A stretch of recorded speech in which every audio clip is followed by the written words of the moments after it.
welcome you all in a special program organized by Study with VI, a flight of spirit, where we meet a person who has changed disability into ability. On every 21st day of the month at 9 pm, we are going to interview a person who, in spite of being disabled, has achieved success. So do watch the whole program and inspire yourself. Thank you. Keep learning and achieve your goals. Happy watching. Study with VI आप सभी का flight of spirit इस कार्यक्रम में हार्दिक स्वागत करता है। Flight of spirit ये एक ऐसा कार्यक्रम है जहां हम हर महीने की 21 तारीख को एक ऐसे पर्सन का इंटरव्यू लेते हैं जिसने अपने लाइफ में बहुत सी परेशानियों के बावजूद ऊंचाइयों को छुआ है। तो आज हमारे साथ हमारे गेस्ट हैं राजेंद्र सर जो पंजाब से आते हैं। सर, आपका हमारी टीम की ओर से हमारे इस स्पेशल प्रोग्राम में हार्दिक स्वागत है। बहुत बहुत धन्यवाद। मैं Rajendra Monga, retired officer HR from national fertilizers limited Bathinda के यूनिट से, और मैं बठिंडा पंजाब से ही बिलोंग करता हूँ। बहुत बहुत धन्यवाद सर। आज मेरे साथ इंटरव्यू लेने के लिए स्टडी विद VI टीम की मैनेजर नीतू मैम और असिस्टेंट मैनेजर स्नेहा मैम भी मेरे साथ है। मैम, आप दोनों का हार्दिक स्वागत है।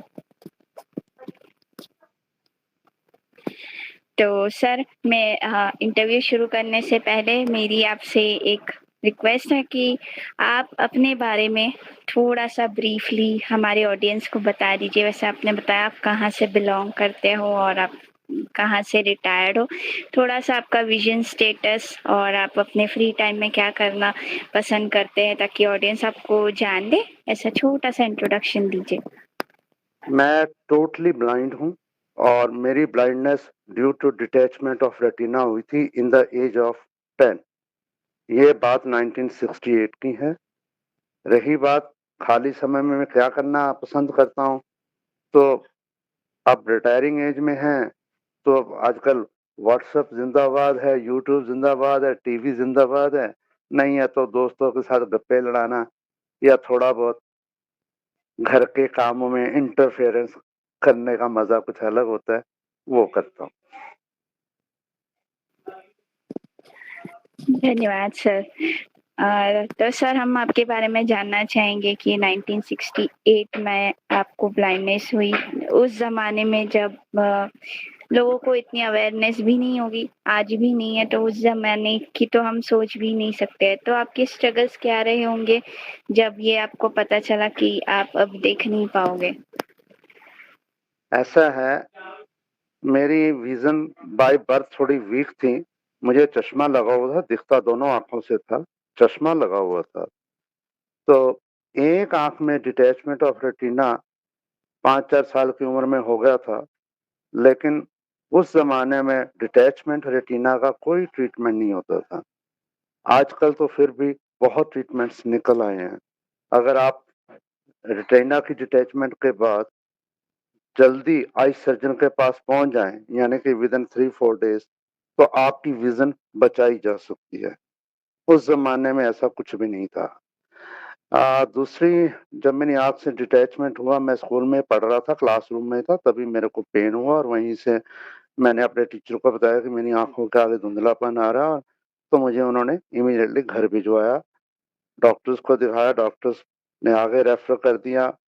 तो लेकिन वही बात है कि उस वक़्त कुछ इतना ट्रीटमेंट था ही नहीं, ना ही डायग्नोसिस वगैरह थे।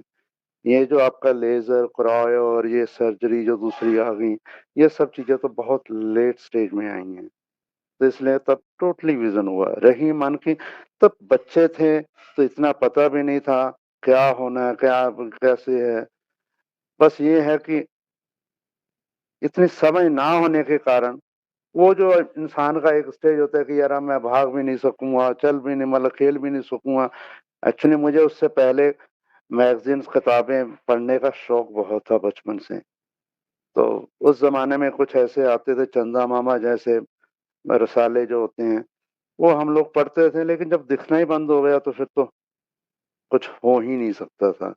तो लेकिन घर वालों ने ये होता था कि फिर वो पढ़ के सुना देते होते थे, ताकि बच्चे का मन टिका रहे, पर इतनी समझ भी नहीं थी तब। धीरे-धीरे जब समझ आया तो फिर उसको एक्सेप्ट किया कि हाँ भाई अब कुछ नहीं हो सकता। तो ये बात। ओके। सर मैं यहाँ यहाँ मैं कुछ पूछना चाहूँगी कि ज़रूर। आपका विज़न उसी समय टोटली आप ब्लाइंड हो चुके थे या फिर अभी विज़न आपका बाकी था? नहीं, वो मेरा एक्चुअली क्या है जब डॉक्टर्स के पास गए तो उन्होंने आइज़ में ड्रॉप्स वगैरह डाल के पट्टी-पुट्टी बाँध के मुझे 3-4 महीनों के लिए ऐसे मतलब लटाए रखा और ट्रीटमेंट चलता रहा। इंजेक्शन वगैरह लगते रहे। तो इसलिए वो कब धीरे-धीरे खत्म होगी वो मुझे नहीं पता। लेकिन जब पट्टियाँ खुली तब तब तक मेरे विज़न जा चुके। Then I was totally blind. तो हम ये मान सकते हैं कि उसी समय आप टोटली ब्लाइंड हो चुके थे, जी, राइट? जी। जी, हाँ। क्योंकि आपकी आँखों पर पट्टियाँ बन गई तब भी आप हाँ जी, हाँ ब्लाइंड जी। ही हो तब ये चुके ब्लाइंड ही थे। हो गए। हाँ जी, बिल्कुल। तो सर उसके बाद आपकी फिर पढ़ाई क्या उसी स्कूल में चलती रही या फिर आप ब्लाइंड स्कूल में गए? नहीं, मैं तब स्कूल की पढ़ाई मेरी छूट गई थी। हमें मेरे ट्रीटमेंट्स कराने में मेरे घरवालों ने बहुत ज़ोर लगाया था। तो मेरे 4 साल सिर्फ़ ट्रीटमेंट के चक्करों में बर्बाद हुए थे लाइफ़ के। कभी दिल्ली जा रहे हैं, कभी एक सीतापुर है यूपी में जगह बहुत मशहूर आई हॉस्पिटल होता था, वहाँ 4 महीने रहा। चंडीगढ़ में पीजीआई है वहाँ, दिल्ली में एम्स, फिर कोई होम्योपैथी ट्राई हो रही है, कोई आयुर्वेदिक ट्राई हो रहा है, मतलब कोई नेचुरोपैथी हो रही है। मतलब घर वालों ने इतना ज़्यादा तब कोशिश किया कि बच्चे की आँख विज़न आ जाए, पर वो बात बन नहीं पाई। उसमें पैसा भी गया, वक़्त भी चला गया। उसके बाद यहाँ बठिंडा में एक छोटा-सा ब्लाइंड स्कूल खुला था, तो मेरे फ़ादर ने मुझे वहाँ पर एडमिट करवाया, मैंने ब्रेल वहाँ सीखी थी। लेकिन वो स्कूल बंद हो गया, फिर मेरे फ़ादर ने मुझे दिल्ली में बीआरए ब्लाइंड स्लीप एसोसिएशन का एक स्कूल है जेपीएम, तो वहाँ पे मुझे एडमिशन दिलाया, वहाँ मैं हॉस्टल में रहा 3 साल, 3rd, 4th, 5th मैंने वहाँ से किया 1971 से लेकर 1974। लेकिन मुझे होम सिक था, तो मेरा वहाँ मन नहीं लगा, तो उसके बाद मैं बठिंडा वापस आ गया और मैं नॉर्मल बच्चों के साथ ही ज़्यादा पढ़ा हूँ।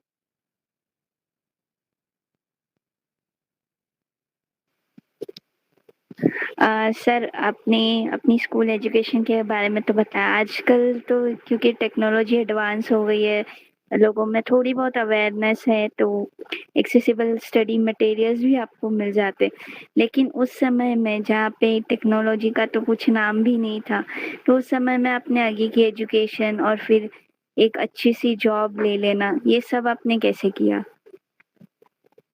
इस मामले में उस ज़माने में सिर्फ़ ब्लाइंड्स के लिए एक मतलब 2 ही रास्ते होते थे। एक तो थोड़ा बहुत ब्रेल में आप मटेरियल मिल जाता था या कह लो आप नोट्स तैयार कर सकते थे।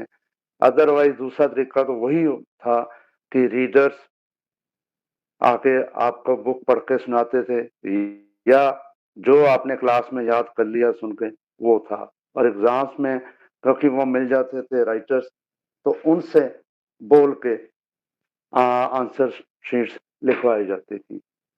तो उसी मेथड से मैंने किया। हाँ, लकीली ये है क्योंकि उस ज़माने में एक नए-नए ये टेप रिकॉर्डर्स आए थे, ये ऑडियो कैसेट्स जो होती हैं, तो मेरे घर वालों ने मुझे एक कैसेट प्लेयर अरेंज करके दे दिया था कि भी जिससे जो भी किताब रीडर्स आगे रीड करते थे, मैं साथ में रिकॉर्डिंग कर लेता था, तो उसको अपने मन के मुताबिक आधी रात को, सुबह जब भी मेरा मन होता था, मैं उसका सुन के रिवीज़न कर लेता था। ये सुविधा मुझे ज़रूर रही। लेकिन ब्रेल बुक्स तो ख़ैर नाम मात्र की मिलती थी क्योंकि सिर्फ़ एनआईवीएच देहरादून की कुछ थोड़ी बहुत पब्लिकेशंस होती थी, वो भी बहुत छोटी बुक्स होती थी, कोर्स की बुक्स तो मिलती नहीं थी। दिल्ली में ज़रूर स्कूल में थोड़ी बहुत बुक्स थी, लेकिन जब स्कूल ही छोड़ा है वो ब्लाइंड स्कूल तो फिर तो ब्रेल बुक से नाता ही टूट गया था। ये पीछे जी, बिल्कुल सर। तो मैं ये जानना चाहूँगी सर कि जैसे आपके घर में पता चला कि अब आप देख नहीं पाओगे, उन्होंने ट्रीटमेंट भी करवाया, कुछ नहीं हो पाया। तो उसके बाद उनका क्या था? डिसेबिलिटी एक्सेप्टेड थी या फिर कैसे रहा? और आपको मोटिवेशन कहाँ से मिला उस समय? मुझे मेन मोटिवेशन मेरे फादर से मिला। एक्चुअली मेरे फादर को सब लोगों ने ये एडवाइस किया था, कर रहे थे कि आप इसके नाम से कुछ प्रॉपर्टी की रेंटल या किराए की इनकम जनरेट कर दीजिए या बैंकों में पैसा जमा कराइए जिसका ब्याज ये खाए, ताकि और या इसको म्यूजिक की लाइन में डाल दो ताकि ये अपनी रोटी खुद कमा सकें। तो मेरे फादर का ये एटीट्यूड था, उन्होंने कहा नहीं मैं इसको इसके पैरों पे खड़ा करूँगा और जो ये बनना चाहता है, मैं इसको वही बनाऊँगा, वही करूँगा। मैं इसको इसके लिए मैं ये कभी नहीं चाहूँगा कि ये किसी बंदी-बधाई इनकम के साथ चले। ये खुद कमाए, खुद अपने पैरों पे खड़ा हो और अपनी ज़िंदगी को आगे जिए। तो इसी एटीट्यूड के साथ, क्योंकि मुझे मेरे फादर ने इस तरह से बहुत मोटिवेट किया और उन्होंने मुझे बहुत हेल्प दी और उन्होंने ही मुझे ये रीडर्स मैंने आपको बताया कैसेट प्लेयर और फिर दिल्ली में छोड़ के आना, मतलब मैंने जो भी स्टडीज़ के लिए माँगा उनसे, मुझे वो सब कुछ उन्होंने अरेंज करके दिया। मेरे भी दिमाग में मैंने उसको एक चैलेंज की तरह लिया था। मैंने कहा था कि मैं म्यूज़िक लाइन में नहीं जाऊँगा। क्यों? क्योंकि तब मुझे सब यही एडवाइस करते हैं कि ब्लाइंड्स के लिए यही एक लाइन है कि हाँ भई, जागरणों में जाए, कीर्तनों में जाए और वहाँ गाए-बजाए और मतलब अपना सोर्स ऑफ इनकम ना है। तो मैंने कहा नहीं, मुझे ये संगीत को तो मतलब अपना बनाना ही नहीं है, प्रोफ़ेशन ही नहीं बनाना। वो उस ज़माने में क्योंकि संगीतकारों को कोई बहुत अच्छी नज़र से नहीं देखा जाता था हमारे समाज में। तो वही था कि हाँ भई, तो मुझे ये था कि मैंने एक अलग से अपना एक इमेज बनाना है, एक अलग से रास्ता बनाना है। तो मैंने अपने लिए दूसरा लाइन सोची और मैं उसपे मेरे फ़ादर की सपोर्ट से आगे बढ़ा। ये सर बिल्कुल आपने सही कहा क्योंकि मैं यही क्वेश्चन आपसे करने जा रही थी कि उस समय ऐसा बोलते थे कि अगर ब्लाइंड है तो उसको म्यूजिकल लाइन में डाल दो, राइट? जी, तो जी, आपने बताया कि आपने बिल्कुल ये सोच लिया कि मुझे इस लाइन में नहीं जाना। नहीं लेकिन जना क्या हल आपका हाँ, हुँ, तो हुँ। क्या आपका फिर म्यूजिकल लाइन में बिल्कुल इंटरेस्ट नहीं रहा? नहीं, नहीं, म्यूज़िक के साथ मेरा इंटरेस्ट आज भी है और ग्रेजुएशन में भी मेरे पास एक सब्जेक्ट म्यूज़िक था। मैंने अपने कॉलेज को यूथ फेस्टिवल्स में रिप्रेज़ेंट भी किया और वहाँ मैंने अवार्ड्स भी जीते थे। बस दिमाग में एक इमेज था कि नहीं, मुझे म्यूज़िक नहीं करना है एज़ ए प्रोफ़ेशन। मुझे इस ब्लाइंड्स के लिए एक अलग एग्ज़ाम्पल सेटअप करनी है। मुझे मैं अब आपसे बात हो रही है तो मैं अपने मन की यहाँ पे एक बात और कर दूँ, क्योंकि कॉलेज तक पहुँचते-पहुँचते दिमाग में ये आ गया था कि मुझे तो पॉलिटिकल साइंस सब्जेक्ट लेना है और उसमें प्रोफ़ेसर बनना है। मुझे तो अपने लिए ये रास्ता था। आईएएस के लिए तो हम लोग एलिजिबल ही नहीं थे, ब्लाइंड्स लोग। तब तो रिज़र्वेशन भी नहीं होती थी और गवर्नमेंट जॉब के लिए ब्लाइंड्स अ, अब मतलब एलिजिबल ही नहीं थे। आप अप्लाई भी नहीं कर सकते थे। तो हम लोगों ने तो उस युग में ये कुछ झेला भी है और जिया भी है। शायद अगर वो जैसे आज हम लोग को रिज़र्वेशन मिल जाती है गवर्नमेंट जॉब्स में, या अब हमारे लिए आईएएस भी खुला है, दूसरी चीज़ें भी खुली हैं। लॉ कॉलेज में भी आप जा सकते हो, कॉमर्स में भी आप जा सकते हो, आप फिज़ियोथेरेपिस्ट भी बन सकते हो। मतलब अब तो बहुत सारे रास्ते खुल गए हैं। हमारे ज़माने में तो ऐसा कुछ था भी नहीं, लोगों को तो ये था कि ये कुछ कर भी सकते हैं या नहीं कर सकते हैं ज़िंदगी में, या इनकी किस्मत में सिवाय संगीत या भिक्षा माँगने के अलावा कोई रास्ता ही नहीं है, या घरवालों की दया पे ये लोग जिए। तो उस इमेज से निकलना, उस इमेज को तोड़ना, बस यही जीवन का ध्येय। जी, बिल्कुल सर, हम जब आज इस ज़माने में जब विज़ुअल इम्पेयर्ड की लाइफ़ जीते हैं, तो हमें पता है कि क्या चीज़ें फ़ेस करनी पड़ती हैं और हम कभी सोच भी नहीं सकते कि उस ज़माने में जहाँ कुछ भी नहीं था, वहाँ पे आपने कैसे किया होगा। तो बहुत खुशी हो रही है आपको यहाँ पर बुला के और आपसे आपकी लाइफ़ के बारे में जानकर। सर, मैं यह जानना चाहूँगी कि आपके फैमिली में कौन-कौन है? फिलहाल मेरी फैमिली में मेरी वाइफ हैं, वो नॉर्मल हैं और वो बीएसएनएल में जॉब करती थी, अब वो रिटायर्ड हैं। मेरी बेटी है, वो एमडी है, डॉक्टर है। मेरा बेटा है, वो इंजीनियर है कंप्यूटर साइंस में और जियो उसमें रिलायंस में जॉब कर रहा है बॉम्बे में। तो ये छोटी-सी मेरी फैमिली है। पेरेंट्स अब नहीं रहे हमारे साथ। तो सर जैसे आपने बताया कि आपकी वाइफ जो है वो नॉर्मल है, नॉर्मल मतलब साइटेड है, राइट? बिल्कुल, नॉर्मल तो बिल्कुल। नॉर्मल हाँ तो जी, हम हाँ जी। सभी हैं, है ना? हुँ। तो हाँ जी। उन्होंने कैसे आपको अपने जीवन में जीवन साथी बनाने का सोचा या आपने ऐसा नहीं सोचा कि मैं ब्लाइंड हूँ और मुझे एक साइटेड पर्सन के साथ प्रॉब्लम होगी? कुछ ऐसा आया आपके माइंड में? या उस चीज़ से को लेकर आपके लिए कुछ प्रॉब्लम बनी दोनों में से किसी को भी? बड़ा इंटरेस्टिंग क्वेश्चन है और इसी पे काफ़ी मुझे थोड़ा-सा बोलना पड़ेगा। एक्चुअली मेरी वाइफ भी टेलीफ़ोन ऑपरेटर हैं थी मतलब तब, वो बीएसएनएल में थी, मैं एनएफएल में था। मैं एनएफएल में as a junior receptionist come telephone operator मैंने जॉइन किया था। तो उस ज़माने में ना तो एसटीडी की इतनी फैसिलिटी होती थी, ना मोबाइल होते थे।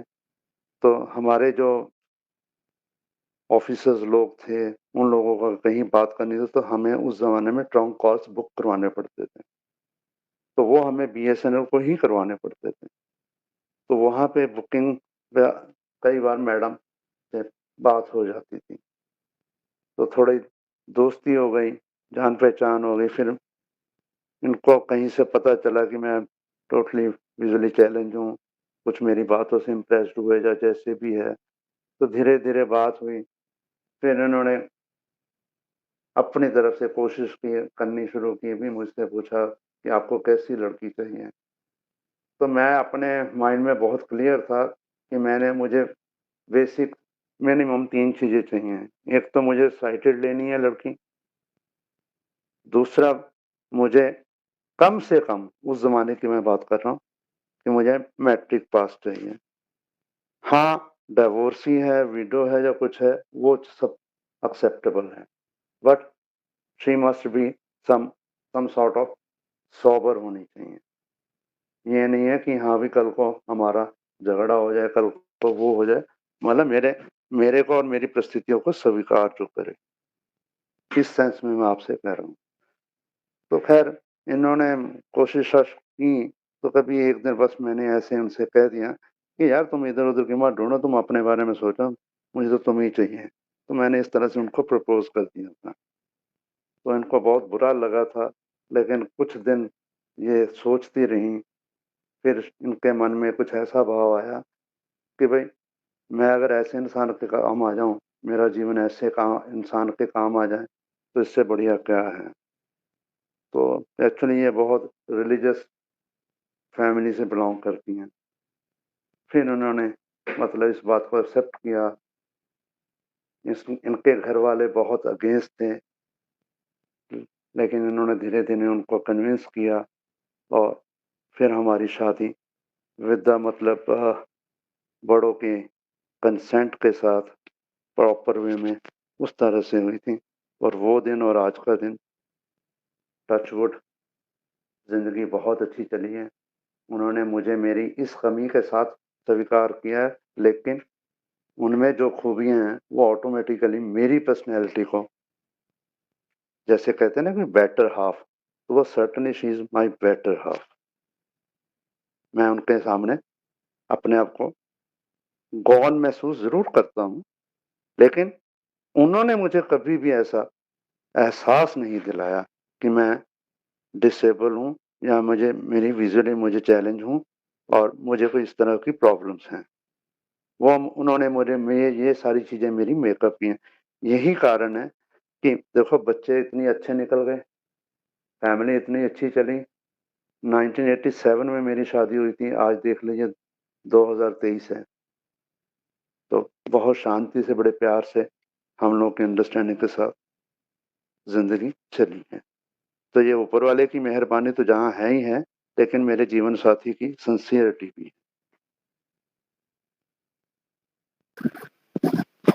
बहुत अच्छी बात है सर, और सच में आप बहुत लकी हो कि चीज़ें इतनी पॉजिटिव रही हैं आपके साथ और हमेशा ही रहे, यही हम उम्मीद करते हैं। तो सर, आपकी फैमिली और पर्सनल लाइफ का सपोर्ट तो आपके लिए बहुत ही अच्छा रहा। जी, लेकिन जैसे कि हम सब जानते हैं, आप आमतौर से यूनिवर्सिटी नहीं होता। जी। हुँ, हाँ, आप यूनिवर्सिटी टॉपर हैं और यूनिवर्सिटी टॉपर होना यानी आपको प्रोफ़ेसर्स का, आपके क्लासमेट्स का, सबका सपोर्ट होना बहुत इम्पोर्टेंट होता है। तो आपके लाइफ़ में उनका सपोर्ट कैसा रहा? मैं इस मामले में खुद को बेहद लकी मानता हूँ क्योंकि मुझे बचपन से बहुत अच्छे दोस्त मिले। नॉर्मल थे, सब साइटेड थे, लेकिन स्पोर्टिंग थे। हाँ, उसका ड्रॉबैक एक ये रहा, जो मैं कभी-कभी रियलाइज़ करता हूँ और मैं कह भी देता हूँ कि यार तुम लोगों ने मुझे अकेले इंडिपेंडेंटली मोबिलिटी में मेरे में रुकावट खड़ी की, वरना मैं इंडिपेंडेंटली मूव करता। एक तो उस ज़माने में ऐसा ट्रेनिंग्स नहीं थी मोबिलिटी को लेके।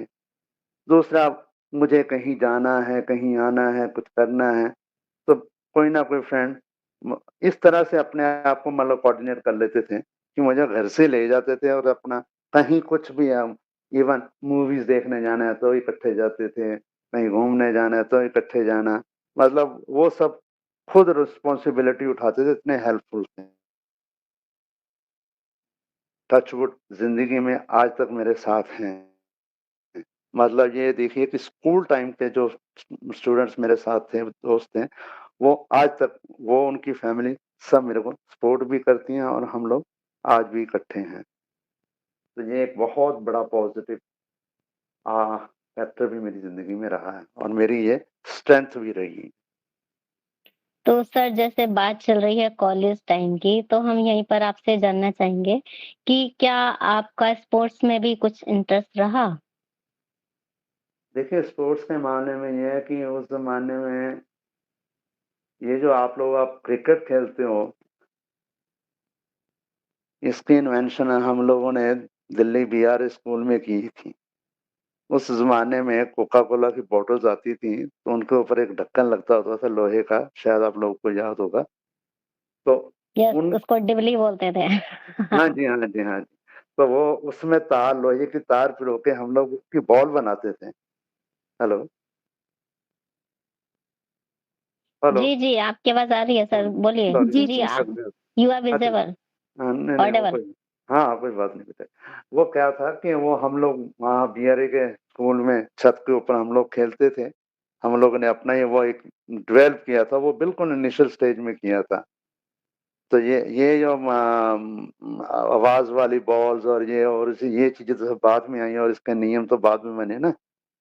ये हम लोग वहाँ खेलते थे, ये तो रही स्कूल स्कूल टाइम की बात। कॉलेज में चेस खेलता रहा हूँ बेटा मैं, क्योंकि चेस वहाँ एनआईवीएच से मिल गई थी, जो ब्लाइंड लोग खेलते हैं, डॉटेड वाली और दूसरी होती है।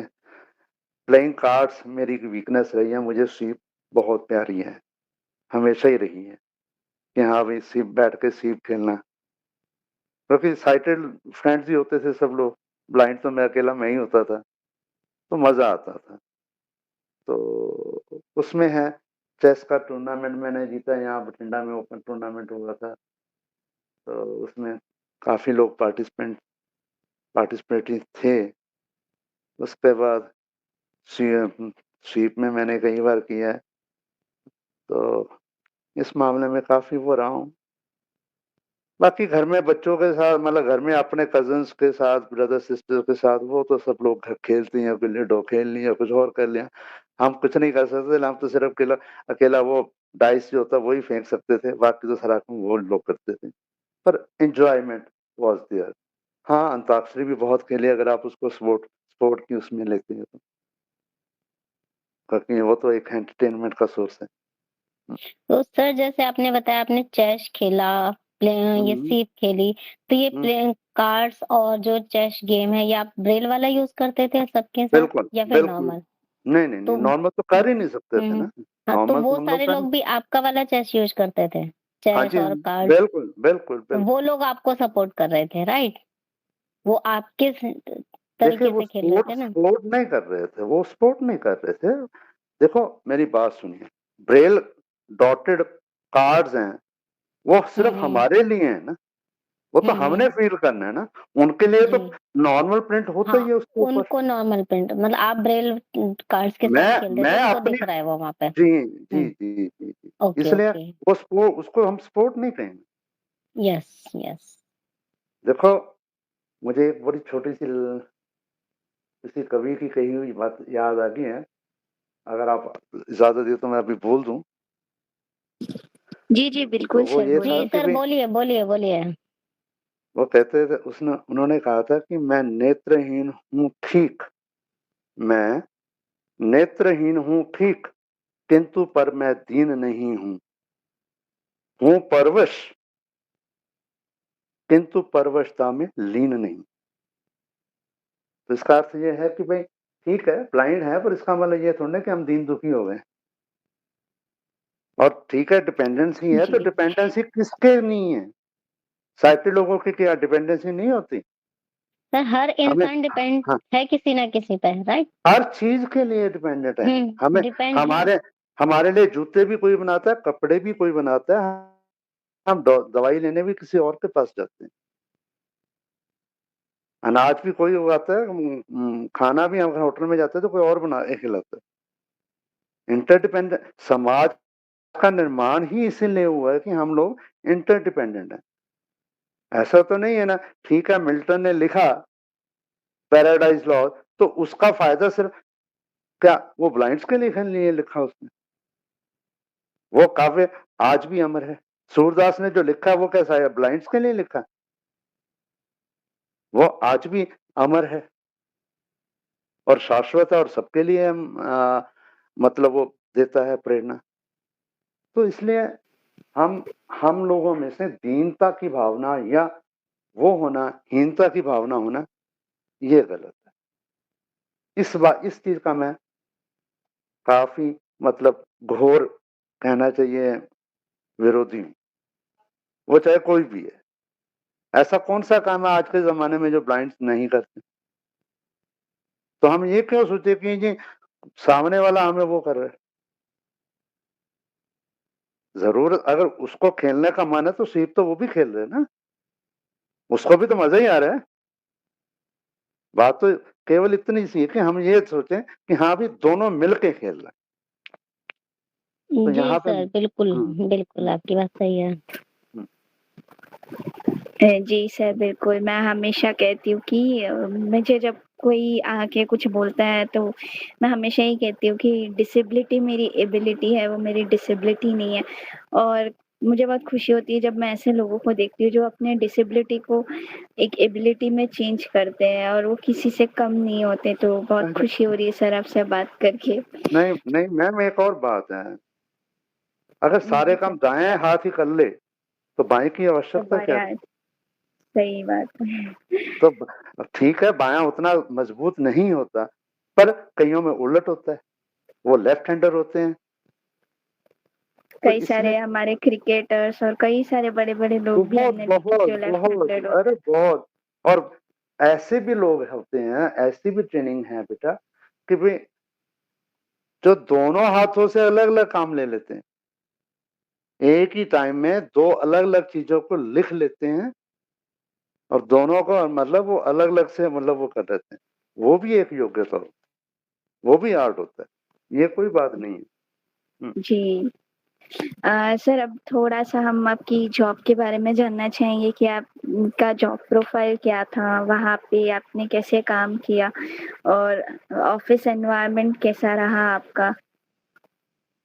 उस ज़माने में कंप्यूटर्स वग़ैरह तो इतने डेवलप नहीं नहीं, हुए होंगे। इतने नहीं थे ही नहीं, रजिस्टर में ही नहीं, दुनिया में ही जी, नहीं थे आज।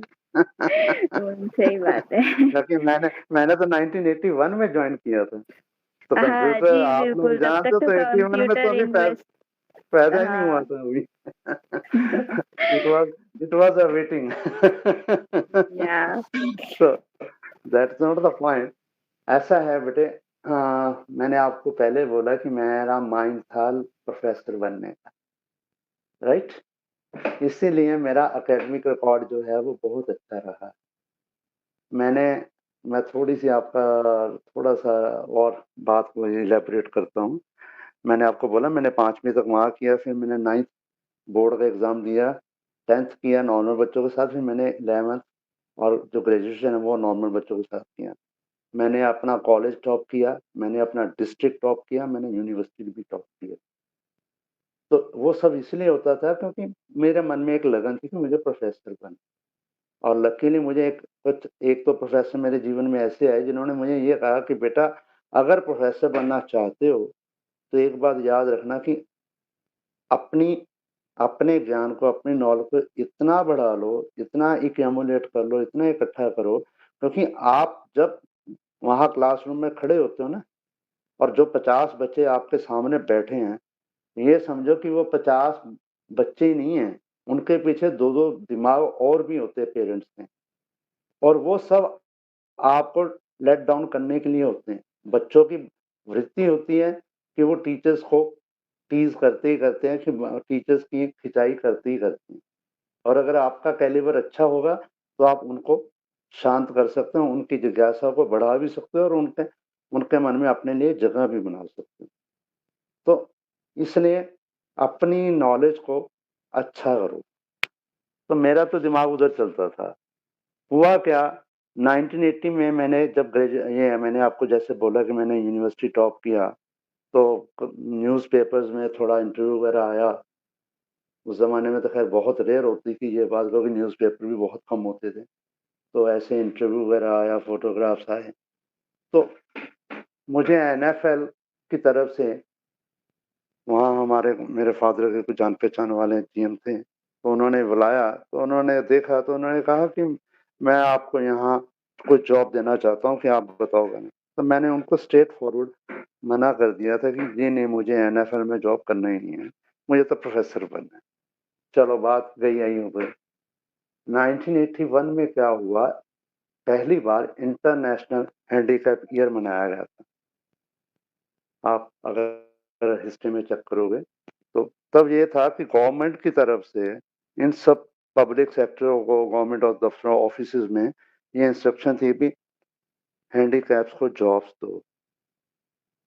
लेकिन वही है कि उस ज़माने में हैंडीकैप्स एलिजिबल मिलते ही नहीं थे। तो उन लोगों ने फिर मुझे अप्रोच किया कि भई देखो हमें तो कोई ना कोई रखना ही है ब्लाइंड, तो आपसे अच्छा कैंडिडेट हमें मिल नहीं सकता कि भई जिसका एकेडमिक रिकॉर्ड इतना अच्छा हो। तो देख लो भई। फिर मैंने कुछ सोचा, कुछ दोस्तों ने भी थोड़ा समझाया ये कह लो कि यार अपने ही शहर में एक अच्छी खासी नौकरी मिल रही है, बस अपना शहर भी नहीं छोड़ना पड़ेगा और वो नौकरी दे रहे हैं, नौकरी लेने में क्या जाता है। तो वो जीएम साहब ने भी मुझे यही समझाया कि भई नौकरी ले लो, अगर छोड़ने का मन होगा तो जब मर्ज़ी छोड़ जाना और तुम्हें कोई ऐसा भी नहीं है, हम लोग तुम्हें सपोर्ट ही करेंगे, पढ़ना है तो यहाँ बैठ के पढ़ो, करो जो मर्ज़ी करो। ये हमें तो मजबूरी है कि हमें तो हैंडीकैप्स को पोस्ट देनी है। खैर माइंड मेकअप किया, मैंने जॉइन कर लिया। शुरू-शुरू में तो बड़ा अटपटा रहा मेरा क्योंकि मैंने as a junior receptionist come telephone operator आया था। टेलीफ़ोन ऑपरेटिंग काम का ज़रूर था लेकिन पीबीएक्स बोर्ड होता था उस ज़माने में, उसको भी हम नहीं ऑपरेट कर सकते क्योंकि वहाँ पे लाइट्स का इंडिकेशन और मैं टोटली ब्लाइंड था, मैं उसको भी नहीं ऑपरेट कर सकता था। केवल टेलीफ़ोन ही सुन सकता था या टेलीफ़ोन से कॉलें डायल कर सकता था। लेकिन धीरे-धीरे हाँ, ये ज़रूर है कि जो मेरे कलीग्स थे, वो इतने जेनरस थे, इतने अच्छे लोग थे, इतने जेनरस थे मतलब कि भई उन्होंने मुझे सपोर्ट किया। तो वो मुझे पहले तो शुरू-शुरू में हर इंसान को लगता ही है कि ये क्या करेगा? लेकिन धीरे-धीरे जैसे उन लोगों का इंटरेक्शन हुआ, जैसे उन लोगों ने मेरा कैलिबर देखा, मेरा बिहेवियर देखा, तो मतलब वो सब कोऑपरेटिव हुए। तो फिर धीरे-धीरे प्रमोशंस भी होती रहीं, सब कुछ हुआ क्योंकि काम काम जितना भी था मेरे को दिया गया, मैंने उस काम को अच्छे से किया और अपनी पंक्चुअलिटी और रेगुलैरिटी को बहुत ध्यान दिया।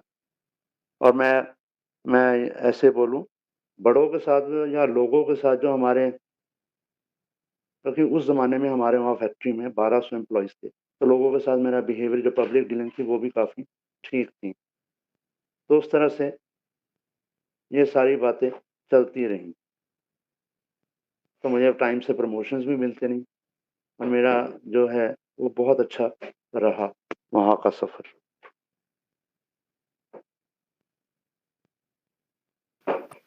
बहुत-बहुत धन्यवाद sir. Neetu ma'am, Sneha ma'am, आप कुछ पूछना चाहेंगी या फिर हम रैपिड राउंड खेलें सर के साथ? मैम जो भी क्वेश्चन थे सबका सर ने आंसर कर ही दिया है। ओके, तो सर हम आपके साथ रैपिड राउंड खेलेंगे जिसमें आपको 5 क्वेश्चंस किए जाएँगे, तो आपको उनका जल्दी से आंसर देना होगा। ओके। ये तो आपने मुझे पहले बताया ही नहीं। कुछ तो सरप्राइज़ होना चाहिए ना सर। नहीं, वो ठीक है लेकिन चलिए फिर एक शेर याद आ गया मुझे। जी सर, फरमाइए शेर। अर्ज़ है, वो कहता आ सितमगर, आ सितमगर कि तेरा हुनर आज़माएँ, तुम तीर आज़माओ, हम जिगर आज़माएँ। सर बहुत सुंदर बहुत-बहुत शेर आपने धन्यवाद सुनाया। सर, बहुत सुंदर शेर। चलिए। ठीक है सर, तो आपका रैपिड एक्शन राउंड का फर्स्ट क्वेश्चन मेरी तरफ से ये है कि सर आपका रोल मॉडल कौन है? किस सेंस में पूछ रहे हो? रोल मॉडल से मतलब क्या है? ओवरऑल रोल मॉडल जिसको आप फॉलो करते हो, जिससे कुछ ना कुछ सीखते हो। यार बीवी से अच्छा रोल मॉडल कौन-सा हो सकता है? बहुत-बहुत धन्यवाद नहीं, सर। नहीं, दूसरी बात लगता है देखो ना, सर लग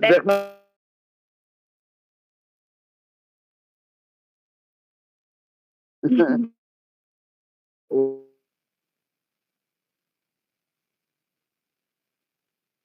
मोबाइल के ऊपर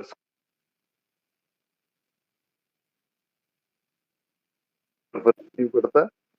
हाँ, तो मिस्टर मिस्टर ब्रो हाँ। कभी हाँ भी तुमने अपनी बीवी का स्क्रीन सेवर पे क्यों फोटो लगा रखी है? कहता है यार वो इसलिए कि जब भी कहीं ज़्यादा बड़ी उलझन आ जाती है तो मैं उसको देख लेता हूँ। तो सोचना जब जब इसको झेल सकता हूँ तो ये प्रॉब्लम क्या चीज़ है? चलिए। बहुत-बहुत धन्यवाद सर। तो नहीं, सर नहीं। हाँ जी, अगला दूसरा हाँ, नहीं तो मैम पूछिए। जी सर, मैं दूसरा क्वेश्चन आपसे करना चाहूँगी कि जैसे आपने बताया कि आपका म्यूज़िक में आपने म्यूज़िकल लाइन को चैलेंज में लिया और उसको अपना प्रोफ़ेशनल नहीं बनाया। लेकिन जी, फिर भी आपका थोड़ा-सा इंटरेस्ट था म्यूज़िक में, तो आप जल्दी से एक सॉन्ग कोई भी हमें पेश कर दीजिए। कैसे वाला चाहिए आपको? ये भी बता दीजिए, क्योंकि अंताक्षरी तो बहुत जो है। जो आपको बहुत अच्छा लगता है, जो आपका आपके फ़ेवरेट। दिल के बहुत करीब हो। दिल के जो करीब हो, भाई गाने तो ऐसे बहुत आते हैं जीवन में और हर स्टेज में आते रहते हैं, ठीक है ना? कोई ज़माना होता है जब आता है कि मेरे सपनों की रानी कब आएगी तू, है ना? हाँ। कभी आता है आ लौट के आजा मेरे मीत, है ना? तो कभी आता है फिर तेरा मुझसे सर गा नहीं, कर नहीं, सुनाइए ना, सब गा में के नहीं, प्लीज़, नहीं, मैं तो प्लीज़। आपको सर एक छोटा-सा हिंट हम दे देते हैं आपको आपकी हेल्प करने के लिए। आज हम ये इंटरव्यू मोटिवेशन के इस पे ले मदर रहे हैं, डे अगर पे ऐसा करूँ कोई सॉन्ग मन नहीं वो हाँ, तो आज मदर्स डे मदर डे पे है। गाइए। आज तो वैसे भी मदर्स डे है, हाँ, जब तो हम रिकॉर्ड मदर्स डे कर पे रहे गा हैं। दीजिए। ओके। तो कितनी अच्छी है, तो कितनी भोली है, प्यारी प्यारी है ओ माँ, ओ माँ, ओ माँ, प्यारी माँ। Thank you. बहुत-बहुत धन्यवाद सर, आपकी आवाज़ सच में बहुत सुरीली है क्या बात और है। एक थैंक यू। गाना तो हम ज़रूर पूरा सुनना चाहेंगे एक अलग से सेशन में।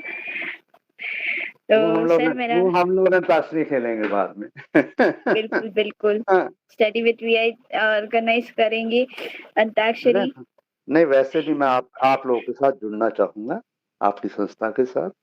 और अगर कहीं काम आपके काम आ सकूं तो मुझे बहुत खुशी है। जी, जी, बिल्कुल सर। तो सर मेरा तीसरा सवाल आपसे ये है कि अभी भूले नहीं आप आप? अभी क्या सर? बात बात भूले नहीं कि अभी और क्वेश्चन पूछने? नहीं ओके। सर। हाँ जी।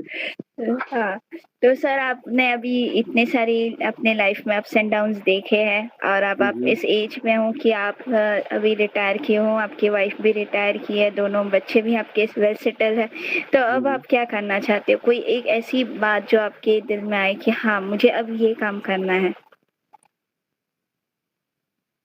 देखो बेटे, सच्ची बात तो ये है कि मैं विजुअली चैलेंज लोगों के लिए कुछ ना कुछ करना चाहता हूँ। और लेकिन करना मैं इस तरह का चाहता हूँ कि मुझे ये नहीं अच्छा लगता है कि हाँ जी, किसी को एक अलग से वो दे के कि हाँ भाई मैं तुम्हारी हेल्प कर रहा हूँ, वो नहीं। कुछ इस तरह का काम सोचता हूँ करने की सोच रहा हूँ। तभी मैंने आप बोला कि मैं जैसे अब आप लोग की संस्था है ये, एनजीओ है, तो आप लोग इनडायरेक्टली आप किसी को रियलाइज़ नहीं करवा रहे कि आप विजुअली चैलेंज्ड लोगों के लिए कुछ कर रहे हैं। आप इस तरह का काम कर रहे हो कि वो काम औरों की ज़िंदगी में चेंज ला रहा है। तो इसी तरह का काम, इसी तरह की बात, इसी तरह का मतलब मिशन मेरे मन में घूमता है। मैं भी कुछ ना कोई एजुकेशन ऑनलाइन का जुगाड़ कराना चाहता हूँ कि हाँ, भाई बच्चों को ये चीज़ मिले, ताकि बच्चों की ज़िंदगी में चेंज आए।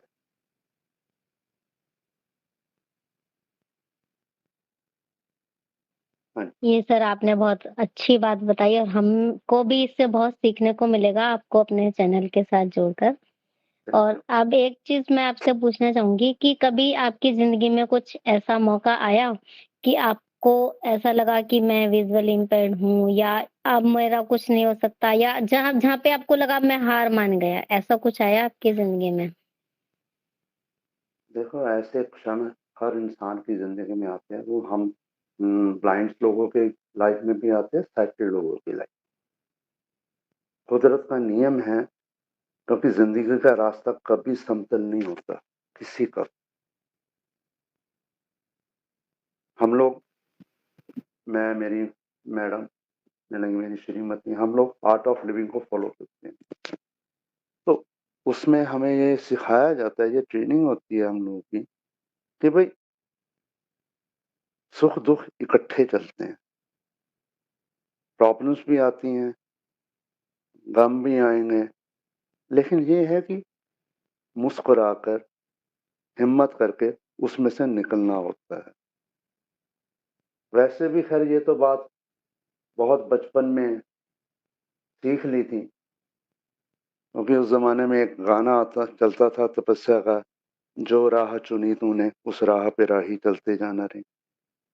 इस तरह के जो गाने होते थे, या चल अकेला समझौता फ़िल्म का होता था।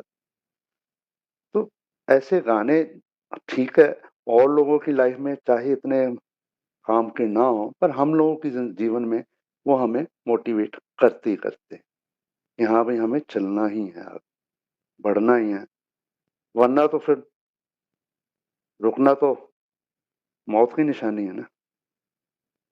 तो मैं आप सबसे भी यही कहूँगा कि अपने जीवन में, ठीक है, उलझनें सबके साथ आती हैं। ये हम कहें कि हिमालय आगे आ गया, तो हिमालय के दूसरी तरफ हम पहुँच नहीं सकते, या हिमालय के दूसरी तरफ कोई और देश नहीं है या लोग नहीं रहते, तो ये सोचना गलत है। बाढ़ भी आती है, तूफ़ान भी आता है, सब कुछ होता है, सबके साथ होता है। लेकिन जीवन, सृष्टि फिर से अंकुरित भी होती है, चलता भी है। इसी तरह से हम लोग को भी हिम्मत के साथ आगे चलना ही पड़ता है, और वही असल हम लोग की स्ट्रेंथ होती बहुत सही बात कही है सर आपने। तो सर मेरा आपका आज के लिए आखिरी सवाल है। आप हमारी टीम को, हमारी ऑडियंस को और सभी दर्शकों से क्या कहना चाहेंगे? Message of the day. है। मैसेज ऑफ द डे बेटा, मैंने पहले ही आपसे कह दिया है, लेकिन फिर वही बात है कि सब कहते नहीं है, हिम्मत मर्दा मदद खुदा। विजुअली चैलेंज लड़कों की समस्याएं कुछ और तरह की हैं, लेकिन जो फीमेल्स है उनकी समस्या तो बहुत बहुत बहुत ही उलझनदार और बहुत बड़ी होती हैं। वैसे भी हमारे समाज में जो फीमेल बच्चियां होती हैं, चाहे वो साइटेड हैं, उनको इतनी रिस्ट्रिक्शंस होती हैं, इतनी उलझनें होती हैं, वो कुछ नेचर की तरफ से भी है, कुछ समाज में बुरे दिमाग वालों के भी हैं। हमारे समाज में इतनी स्वच्छंदता नहीं है कि हम दूसरे का सम्मान कर सकें। ऐसी सोच बहुत बहुत बहुत कम है।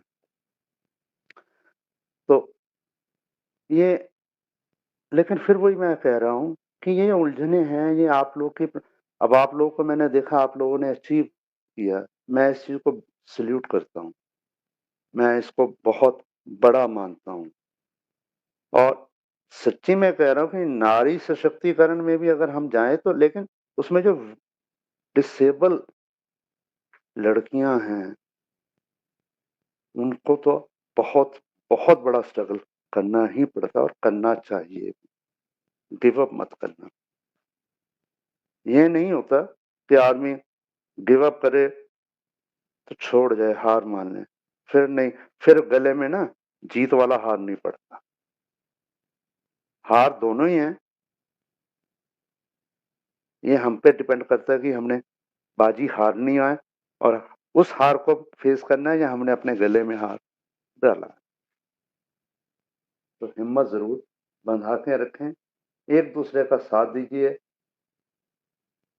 फिर आगे जरूर पहुंचे। चेंज आ रहा है और आएगा। टेक्नोलॉजी टेक्नोलॉजी ने बहुत बड़े बड़े बैरियर्स हम लोगों के तोड़ दिए हैं। ठीक है, फाइनेंशियल रिस्ट्रिक्शंस हैं, हम लोगों की प्रॉब्लम्स हैं हमें, क्योंकि हमारे देश में समाज इतनी हिस्सों में बटा हुआ है, कहाँ दूर देहात जहाँ अभी तक बिजली भी नहीं पहुंची वो भी हमारे देश का हिस्सा है, और कहाँ बड़े बड़े मेट्रोपॉलिटन सिटीज हैं, वहाँ का जीवन बिल्कुल डिफरेंट है। लेकिन धीरे धीरे धीरे धीरे जरूर आगे बढ़ते रहना चाहिए। Thank you. बहुत बहुत धन्यवाद सर आपका कि आपने इतना सारा टाइम निकाल कर हमारे साथ बातें की, और मुझे बहुत अच्छा लगा और हमारी टीम को भी बहुत अच्छा लगा। हम बहुत ही प्राउड फील करते हैं कि आज हमारे साथ एक ऐसे इंसान जुड़े थे जिससे हमने बहुत कुछ सीखा एक छोटे से इंटरव्यू के दौरान, और आगे भी हम आपसे बहुत कुछ सीखेंगे। तो बहुत बहुत धन्यवाद सर, आपने अपना प्रीशियस टाइम हमें दिया और हमारे एक कहने पर आप आए। हमारे पास टाइम ही टाइम है, आप जब मर्जी बुलाएं, जब मर्जी बुलाएं। और मैं अपने आप को रदर प्राउड फील कर रहा हूँ कि आप जैसे होनहार यूथ ने मुझे इस योग्य समझा और मेरे से इंटरेक्ट किया। मैं आपका लोगों का दिल से आभारी हूँ, और आप लोगों को सिर्फ यही है कि प्लीज अपने कामों को, अपनी लगन को कीप इट अप, आगे चलते रहे। बिल्कुल सर, बिल्कुल, बहुत बहुत धन्यवाद। हम सैल्यूट करते हैं आपकी नॉलेज को और आपने जो भी अचीव किया है। सच में जिस समय से आप आए हो वो बहुत ही मुश्किल था, साइटेड के लिए ही मुश्किल था, तो एक विजुअली इम्पेयर्ड के लिए तो परेशानियां डबल हो जाती हैं, लेकिन फिर भी आप कहीं रुके नहीं और आपने आज इतना कुछ किया कि आज आपका इंटरव्यू लिया जा रहा है। मैम जाते जाते मैम मुझे एक बात याद आ गई, वो कहीं रह गई थोड़ी सी। जी सर।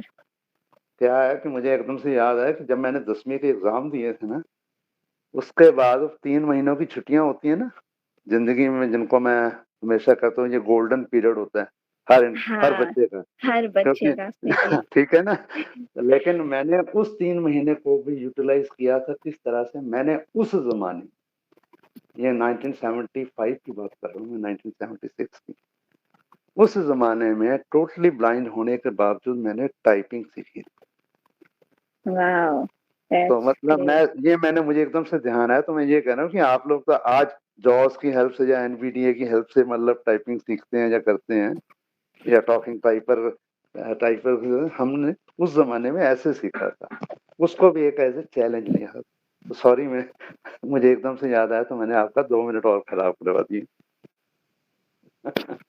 नहीं, खराब करने की कोई नहीं, सच में बहुत अच्छी बात है, बहुत मज़ा आया आपसे मिलके, आपसे बातचीत करके।